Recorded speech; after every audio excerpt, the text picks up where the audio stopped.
আচ্ছা বাবা, এবার থামো থামো, অনেক রঙ্গ তামাশা হয়েছে, এবার আসল কাজটা করতে হবে। এই যাও না, দুধে আলতা থালাটা নিয়ে এসো না। যাও যাও, তুমি হেল্প করো। নিয়ে এসো, এখানটা রাখো, এখানটা রাখো। হ্যাঁ,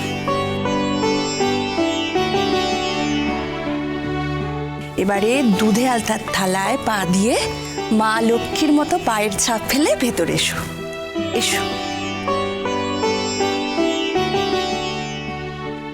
বাপা, হ্যাঁ বাপা দিয়ে এসো।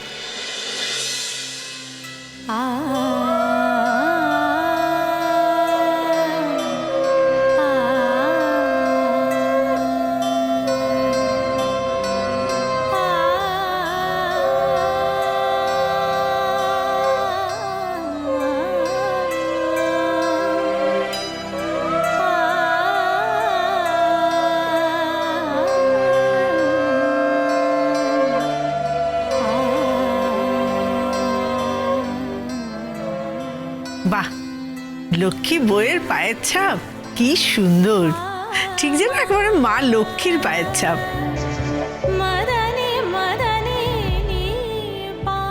একেবারে সাক্ষাৎ লক্ষ্মী। সত্যি আমার বৌভাগ্য খুব ভালো। মা, তোমাকে আসল কথাটা তো বলাই হয়নি। এই ব্যাগটা, এই তো ব্যাগটা ধরে দাঁড়িয়ে আছি। জানেন মা, এই ব্যাগটা সে কখন থেকে আমাকে দিয়ে বয়াচ্ছে। বাইরে তো বইবে না, এটাই তো তোমার কাজ। আমার কাজ মানে? অবশ্যই, সারা জীবন ধরে আমাকে বইবে, আমার যত জিনিস আছে সব তুমি বইবে, তাছাড়া আর কি বইবে বলো তো? এত বড় একটা সুযোগ পেয়েছো, জীবনে কতজন মানুষের ঘটে বলো তো? দেখেছেন মা, আপনার মেয়ে আজকাল কি না কি কথা আমায় শুনিয়ে দিচ্ছে, ওর মুখে কিচ্ছু আটকায় না। আচ্ছা ঠিক আছে ঠিক আছে, বলো তো বাবা কি হয়েছে? মা, বিষয়টা হলো যে এই যে ব্যাগটায় হ্যাঁ বাক্সভর্তি গয়না আছে, ওই মিঠিদের বাড়ির থেকে এই ব্যাগটা দিয়েছে, আর বারবার বলে দিয়েছে যেন এই ব্যাগটা আপনার হাতেই দেওয়া হয়। সে কি আমার হাতে কেন? এগুলো তো মিঠির আলমারিতেই থাকবে। মিঠিমা, তুমি এগুলো তোমার আলমারিতে রেখে দিও। মামুনি, ওগুলো তোমার আলমারিতেই রাখো না, আমি পরে নিয়ে নেব। দেখেছিস কি সুন্দর ডাক, শুনলে একেবারে মন প্রাণ জুড়িয়ে যায়। গো, আমিও তো একজন আছি ডাকবার জন্যে, তা আমায় কি বলে ডাকবে বলে ভেবেছো? কেন বাবা? ওই দেখো, আমাকে বলবে বাবা আর তোমাকে বলবে মামনি। হ্যাঁ অবশ্য মামনি তো যে কাউকেই বলা যায়, মা বলে তো ডাকছে না। এই শোনো, তোমাকে আমি একটা কথা বলে দিচ্ছি, প্রথম থেকেই না ওই নতুন বৌমার কানে তুমি বিষ ঢালবে না, একেবারে কুচুটে বুড়ো। আমি বুড়ো? আমি বুড়ো? আচ্ছা আচ্ছা ঠিক আছে বাবা, আরে তুমি তুমি তুমি প্লিজ একটু থামবে বা থামবে একটু। না না, আমি থামতে জানি না, আমি থামতে শিখিনি, আমি থামতে পারবো না। হ্যাঁ, আমি থেমে যাই আর উনি নিজের মতো করে রাজ্যপাট চালাক আর বউটাকে হাত করে নিক, প্রথম থেকেই আমার এই ভয়টা ছিল। মিটি শোন, তোকে না ওই ওই ভদ্রতা করে তুমি তুমি এসব আমি বলতে পারবো না। শোন, তুই কিন্তু এই বুড়োটাকে না একেবারে কাঁচা ঘেঁচতে দিবি না, বুঝেছিস?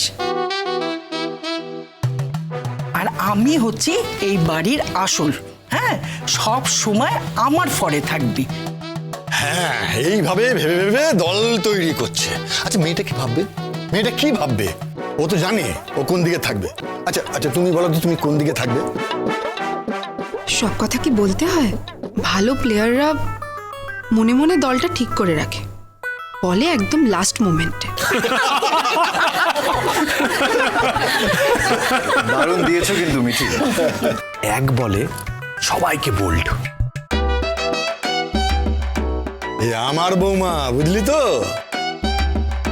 আমার না এবার কি মনে হচ্ছে বলো তো, মনে হচ্ছে আমি আমার বউকে সিলেক্ট করে আনিনি, মনে হচ্ছে তোমরা সবাই দেখে শুনে নিয়ে এসেছো ওকে। এই তোর মধ্যে যে এই রুচিবোধ, এত মেয়ের মধ্যে তুই এই মেয়েটাকেই যে পছন্দ করলি, কি জন্য? কি জন্য? কি জন্য বাবা?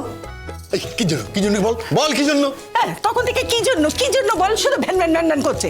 আরে বাবা মিটি, অনেক কাজ আছে, দুধ উতরানো দেখতে হবে, চাল ভর্তির ড্রাম দেখতে হবে, গম ভর্তির ড্রাম দেখতে হবে। ও কৃষ্ণকলি, এগুলোর ব্যবস্থা কর, চল, সময় হয়ে যাচ্ছে তো। হ্যাঁ হ্যাঁ, তোমরা ঝগড়া করো আর আমি এইসব কাজ করি, তাই তো? হ্যাঁ, করবি তো। তুই ননদ বলে কথা, তুই করবি না তো কে করবে? বিয়ে দিয়ে তো পর করেই দিয়েছো মা, আর এখন খালি আমাকে খাটাচ্ছ। খাটো খাটো কৃষ্ণকলি খাটো, না খাটলে তো ওই চেহারাটা আস্তে আস্তে কোলবালিশের মতো হয়ে যাবে। না মানে কি বললে তুমি? হ্যাঁ, এখন সুন্দর শালার বউ পেয়েছো তো, ওই জন্য আমাকে আর ভাল লাগছে না। এ বাবা, বোঝো কাণ্ড, কোথাকার কথা কোথায়। হ্যাঁ, তোমার মতো ছেলেকে তো এইভাবেই বলতে হয়। এইরকম ভাবে বললে তবেই তুমি ঠিক থাকবে, বুঝতে পেরেছো?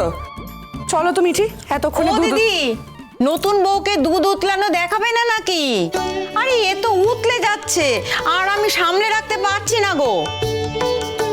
দেখেছো দেখেছো, নতুন বউ ঘরে ঢুকতে না ঢুকতেই দুধ উঠল। তার মানে বউ আমার কত পয়া, কত লক্ষ্মী, এইরকম বই তো চাই। চল মা, আমাদের ঘর বাড়ি সব আলোকিত করে রাখ, সুখে থাক, শান্তিতে থাক, এইটাই আমরা চাই। শুধু আমাদেরকে একটু ভালোবাসা দিলেই হবে, একটু সম্মান দিলেই হবে। আজ থেকে এই সমস্ত বাড়ির দায়িত্ব তোর। মা, এই গয়নাগুলো রাখো, তুমি ভুলে যাবে এবার। বিকেল না মা, বিকেলবেলা না, ধরো ধরো। দেখো, ও তো সব গয়না পরে আসেনি, গয়নাগুলো ব্যাগেই আছে, আর এরপর তো তত্ত্বগুলোও দেখতে হবে না। হ্যাঁ, সেই তো, কিন্তু এখন একটু গিয়ে বিশ্রাম নিক, তারপরে ওকে সামনে বসিয়ে সব কিছু ওকে বুঝিয়ে বলে দেবো। আরেকটা কথা মা, আসলে ওদের বাড়িতে কাকু কাকিমারা না খুব কান্নাকাটি করছিল। আমরা ওনাদের আসতে বলেছি আজকে সন্ধ্যাবেলা। ও মা, সে কথা বলার কি আছে? আমি ফোন করেই বলবো। মেয়েকে বিয়ে দিলেই কি সব সারা হয়ে গেল? একবার কি এসে খোঁজ খবর নিতে পারে না? দাঁড়া না, উল্টো চাপ কেমন দি দেখ। কিচ্ছু চিন্তা করো না, তোমার মা বাবা দাদা বৌদি সবাইকে ডেকে নেব, আর ওরা এলে আমরা সবাই মিলে বসে একেবারে জমিয়ে আড্ডা দেব, কেমন? তোমরা সবাই খুব ভালো। তুই ভালো বলেই আমরা ভালো।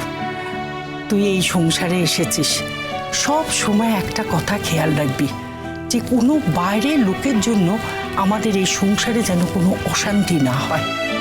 ওই যে বলেছিলাম, আমাদের জীবনটা দাঁড়িয়ে আছে একদম সত্যের উপরে। আমরা আর কিচ্ছু চাই না, আমরা মানুষকে বিশ্বাস করি, আমরা চাই আমরা সবাই সত্যি কথা বলি এবং মানুষও সবাই সত্যি কথা বলুক, সবাই আমাদের সত্যি কথা বলবে। আর তোমার মতন মেয়ে যে আমরা পেয়েছি, এটা যে কি পরম ভাগ্য আমাদের, সে আর কি বলবো। তুমি একজন ফাইটার, আমরা জানি যে তুমি একজন সত্যবাদিনী। এর থেকে বড় শ্রদ্ধা সম্মান মানুষের সাথে মানুষের আর কিচ্ছু হয় না। এই জন্যই তোমাকে এত ভালোবেসেছি মা, এর জন্যই তোমাকে অনেক সম্মান করেছি। যাও, এবার এই বাকি কাজগুলো সেরে নাও, নাহলে এরা তোমাকে আর ছাড়বে না, জীবন একেবারে অমানিসা করে ছাড়বে। এই যে, আচ্ছা ওকে একটু বসতে টসতে দেবে তো নাকি? ভাগ্যিস তুমি বললে, তুমি না বললে তো তোমার বৌমাকে আর বসতে দিতাম না, যতই তুমি আলগা পিরিত দেখাও না কেন। মিঠি মিঠি শুধু আমার দলে। শোনো, আমি কোনো দলে বিশ্বাস করি না, আমি শুধু এটুকু জানি যে আমার আর এই মিঠির মধ্যে কোনো দল নেই। যা আছে তা ভালোবাসা আর সত্যি। কে মিঠিমা, তাই তো? এই যে মিষ্টি মিষ্টি করে হাসলে হবে না, একবার জোর করে বলে দে তো মা, আমি বাবার দলে। আমি বাবার দলে। হ্যাঁ, এটা কি করলি তুই? আমি মায়েরও দলে। আমার মিঠিবা,